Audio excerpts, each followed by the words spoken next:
First, regarding closure to our game last week, after reviewing the film and just being very thorough about the analysis, the game was pretty simple in that Pitt won both sides of the line of scrimmage. That really was where the difference of the game emerged, especially in the second half.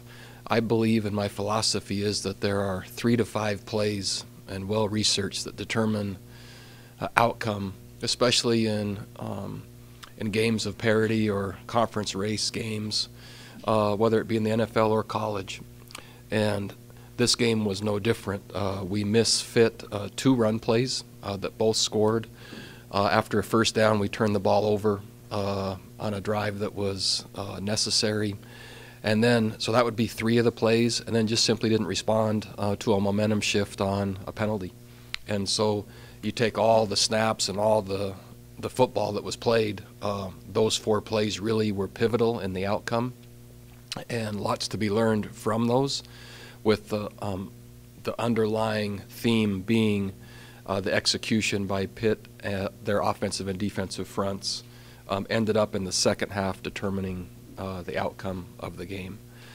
So having said that, lots to work on to improve. I love the idea of controlling what we can control and focusing on improving our football team this week with urgency, knowing there's just a 3-game stretch left before postseason, and how much improvement and how much success can we have within that time frame. Knowing that, man, there's plenty to still to play for. I would love to have a great outing at home to finish this season, and very appreciative of our fans, and noticeably different the feeling in Scott Stadium this year to me, in terms of the energy, in terms of the support, the student section. There's a noticeable difference, and for me to notice it on the sideline is pretty significant, but I have felt it and seen it and acknowledged it, and I'm so appreciative, and I would love to have that finish this season appropriately for everyone. And then going forward, fight right to the end for the Coastal in the next 2 games after. Now, having said that, I really won't address anything other than the Liberty game going forward, but that's what I've shared with the team. And so now our focus is to play the best football we can this week, with that being our only focus. So I'm glad to take questions. When you have a young player like Elliott Brown, who hasn't played a ton from scrimmage, and he is in position to make a really good hustle play, and then at the last second he does something he probably didn't need to do and would not do again, what do you tell him after a play like the horse collar? Oh, it just simply is a learning experience. It was an effort play, as you mentioned, which I am a will before skill coach, and sometimes the growing pains that come through experience are for everyone to see, and it impacts the team. That does not mean it determines outcome. I think there were 3 other third downs on that drive where we had a chance to get off the field. But in the context of that was just a significantly emotional play that, as our program builds and matures, we have to be able to then, that's over, reset, reframe, and finish, which on that particular drive we didn't do. And so learning experience, which is hard to simulate or create in practice, even though that's our intent. And in that moment, just didn't quite, the roots weren't deep enough from practice to the game, and made an effort-based mistake, which easier to take those than the concentration mistakes and false starts and different things that were happening early in the game. Those to me actually bothered me more, significantly more than that one. Coach, we realize you have to play whomever is on the schedule, but is it a unique challenge to grind in the Coastal and an ACC play and then play a non-conference game this late in the season, just that dynamic? Yeah, it's a unique challenge, and it doesn't mean bad or good, but it is a challenge. Having been an independent before, very few teams that were involved in conference play wanted to then break and schedule an independent. That we usually found the most success, or anyone wanting to play us at the beginning. It was harder to find those games at the end. So it's a challenge. Again, it's an opportunity to improve our team and play football again. But to not acknowledge it would not be truthful. Yeah, it is different. But man, we have so much to work on and so much ground to make up and so much to play for that I don't anticipate that being now anything other than a great opportunity.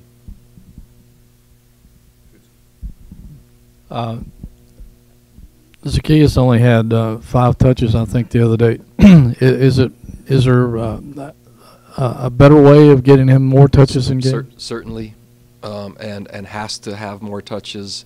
We know that our offensive production as well as our team, an opportunity to win is tied not exclusively, but has a lot to do with Bryce and Alameda. Those are our 2 most productive and dynamic offensive players. And so we just simply struggled to get on track, find rhythm, find momentum, and assemble the continuity of a plan that got us the points and yield that we needed. And so number of touches kind of reflects just the way the game went in terms of lack of production, lack of points. And what I believe is we got the Pitt versus Notre Dame team.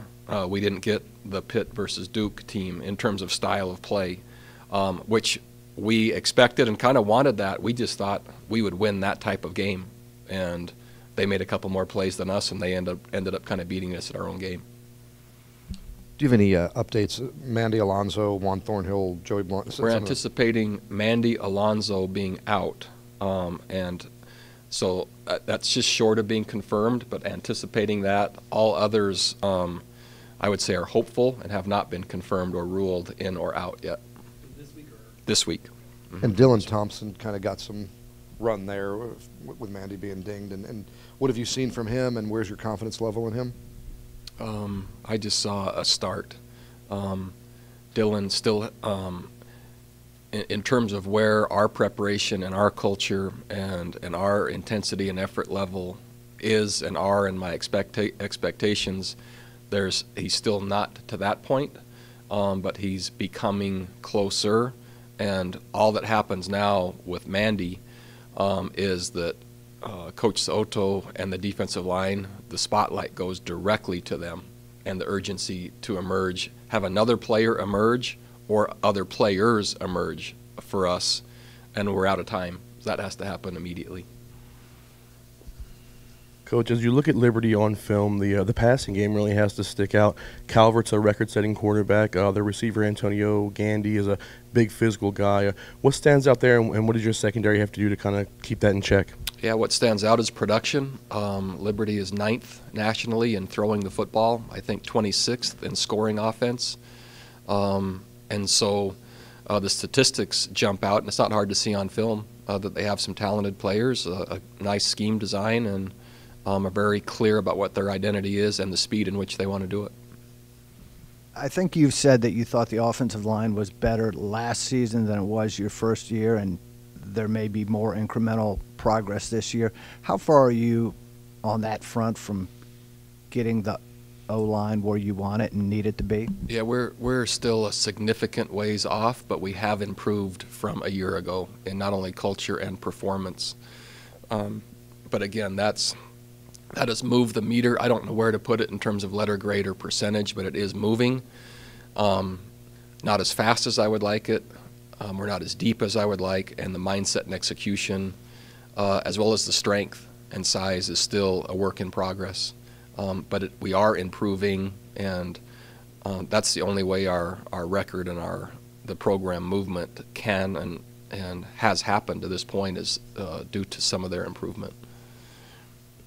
Against a Liberty team that gave up, I believe, 777 yards last week, how important is it to get Jordan Ellis back to where he was earlier? It's really important. It was one of the we met on Saturday as a team, having played on Friday, just to put the past game or the Pitt game to rest and finish all that, so we didn't have to do double duty on Mondays like we normally do. And so we met, and that was one of my points of emphasis to the team. Our run game can't just be Bryce on zone read pull and then quarterback scramble. That can't be the majority of the yards. That can be complementary, but it has to come off of run game execution off of our core plays. And right now it's shifting in reverse order, and so it has to happen for us to have the success we want down the stretch. Bronco, with Saturday being senior day, there are a lot of unsung guys, it seems like, in this senior class who have just stuck it out and grinded it out and done their part as you kind of get this thing going. What have those guys meant to this program?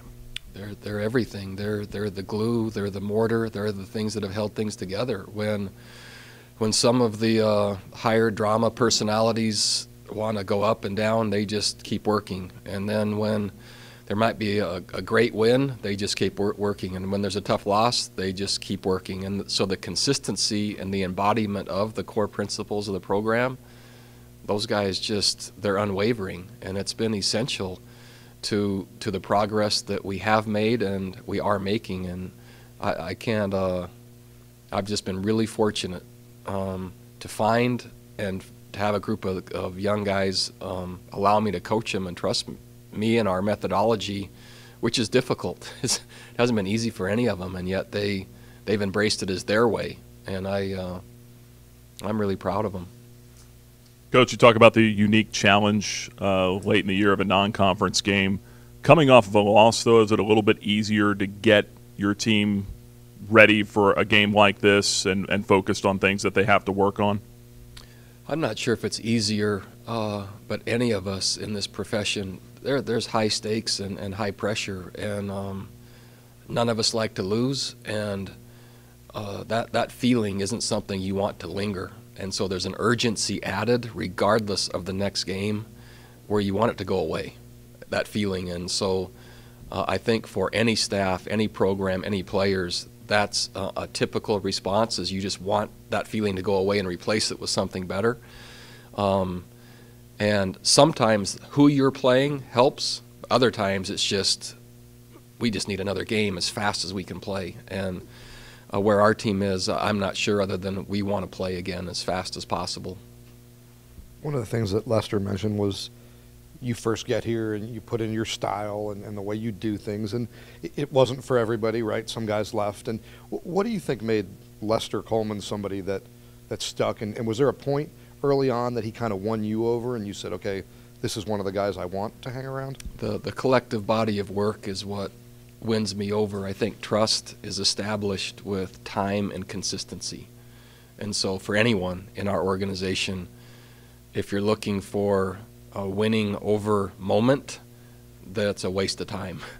But if you look to now daily, week in and week out, and day in and day out, and year out, just working and showing up and doing what's asked, and with a great attitude and leadership and helping others do the same, then over time, yeah, trust is established. And so I can't name the day, but certainly trust has been earned by Lester from me. And man, he's an amazing young person. And when letters of reference or endorsements come, I mean, they better have a long time on the phone if it's a call, because he's going to get whatever job I'm recommending him for. What do you like? What do you like about him? What is it that stands out? There's nothing I don't like.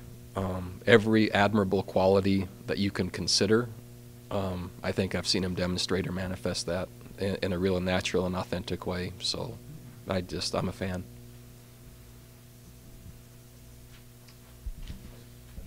No? Make something up. Regarding this game, had it been scheduled before you got here, what was your involvement, and what about who do you know over there, and what do you see as the future of this series? I think that the game was scheduled prior to my arrival. I didn't have any involvement in the scheduling from what I recall. Turner Gill, the head coach, serves on the board of trustees for the AFCA, as do I, and so we've gotten to know each other the past number of years.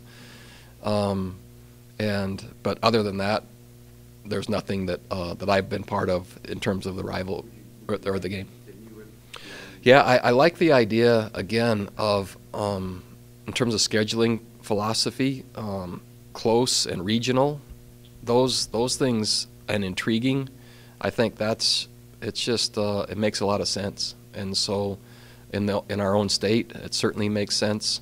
And where and how it goes from here, we'll certainly see. Scheduling happens, as you know, 5 and sometimes 6 and sometimes 7 years in advance. So I haven't even looked past this game, if the series is to continue or if this is a one-time. I haven't looked enough to even know. It's in the precedents. It goes up. The last game's 23rd. Okay, Not so every year. so there you go. Right now I know it's Monday, and that's about as far as I've looked. Are there freshmen who have not played this year who, in your first 2 years, you would have used because you didn't have the depth or needed what they bring? And I'm just curious, kind of your overall thoughts on this class. Yeah, I don't think so. And again, if I had all the names in front of me, I might change my answer. But a year ago, 17 of those first years played, which from what was passed on to me, that was the 4th most in college football. Our roster now is, I've heard 6th, 7th, or 8th youngest. I don't know which of those is accurate. But we're playing anyone that can play and help our team progress and move forward. And so I don't feel, in answer to your question, that there's any position or any player that we can then say, oh, we'll just hold and wait for another year. We're not to that point. Intentionally, we're working as hard as we can to protect Brennan Armstrong at quarterback. We'd love to have him and not count this year. And that would be the only circumstance where I would say there's an exception to where our roster is. Joseph White played for the first time the other day. Yes. Given the injuries in the secondary and depending on how quickly some guys get back, is he an option from scrimmage, or is he just a special teams He's a special guy? teams option only at this point. Now that might change based on injury and who comes back and who doesn't, but right now I'm considering special teams only, and he's earned that right. He's done a really nice job to this point this season. And again, it's not accidental. The roster is getting thin right now, and it's about the same time it started to get thin a year ago. Maybe we're a game or two longer, but that's exactly where we are. That game in particular, on the defensive side, we took some pretty significant hits at key production positions, and 1 is possibly replaceable, 2 is difficult, 3 is really hard, and so yeah, we're trying to get those guys back as fast as possible. Eventually, this program will the next guy up will step in and be ready, but we're not there yet. Coach, Lester was talking about the transition from traditional punting to rugby-style punting. I don't know how much you guys look at other programs, but right up the road in Harrisonburg, Jamie's had a pretty good success the last 2 years with a young Aussie rules punter. Did you guys talk to him or reach out to anyone about kind of making that transition? And if not, what led to the transition? What led to the transition was yards per return. It's much more difficult to return rugby-style punts than traditional punts, and that's demonstrated in our yards per return right now. I think our opponents are under 3 yards per return. It's almost not possible to return a kick against us right now with the formations that we're using and the inclusion of some rugby. And so that's the primary purpose. Someone that's been really instrumental in helping the rugby transition is Drew Meyer, who's a graduate assistant, a former punter at Wisconsin, and so he is our graduate assistant that works with our kickers and punters under Ricky Brumfield's direction. But Drew has been really helpful through his connections, and kickers are all tied together somehow, some way through the different camps they've been to, and Drew is part of that. I don't even know what to call that kind of conglomerate of kicker society. But that's how we've done it. Lester gave us some information on Spaziani, who will be in here later, that he can be found in the locker room at 4 a.m. and other stuff. Can you talk about him a little bit? Yeah, Spaz is there before our coaching staff, and that's hard to do because we get there early. He's the son of a football coach, and he's passionate about it, so he knows early hours.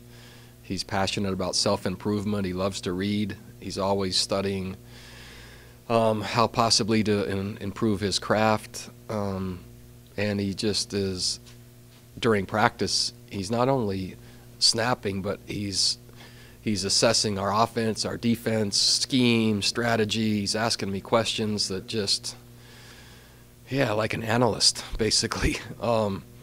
He's just really fun to be around. He's just so driven to learn, and I like those that are just driven to improve. So, yeah, it'll be a long time before we have another one like him, if ever. You mentioned that you've been independent before. Can you kind of speak, I guess, to what little relationship you do have with Coach Gill at this point, and also just the level of respect for an independent program? Yeah, so Turner and I, through the board of trustees, we've become friends, and when Liberty chose to go independent, we had a dialogue, and I don't remember the exact details, but he knew that I had been at Brigham Young. We had been independent, and so I just passed on some of our experiences, some of the strengths, and some of the challenges that are part of being an independent.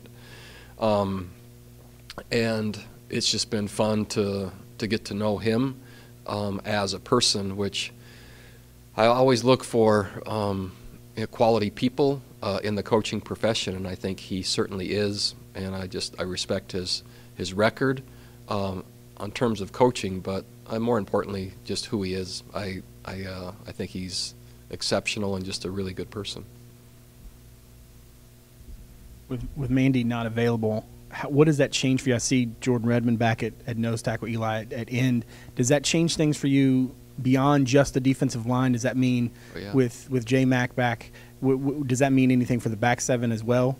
It certainly could. That's what the defensive staff is doing right now. Again, our philosophy is put the best 11 defensive players out on the field that match the circumstance and situation that they're presented with, and so that's all being assessed right now because that dynamic just changed based on some of the injuries in the past game. So, yeah, it certainly could affect other positions besides just the defensive line. And if I can add one follow-up, just on J Mac being back, what did you see from him on film? I saw effort and desire, but I did not see precision and consistency. So it looked like his first game back is what it looked like.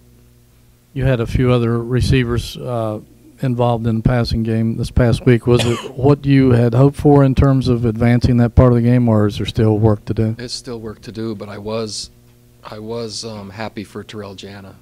He's kind of labored in the background and has been consistent and just worked and worked and worked, and to have a few targets go his way and for him to have some production, it's needed. We've been looking the entire year for a complement to Bryce, Alameda, Hassis. We've been trying to find one other contributor, and sometimes it's been Joe Reed, sometimes it's been Tavares Kelly. In the last game, it was kind of Terrell Jana. So we're still hoping there becomes a more consistent performer opposite those others, and so this week we'll have a lot to do with who fills that role for Saturday.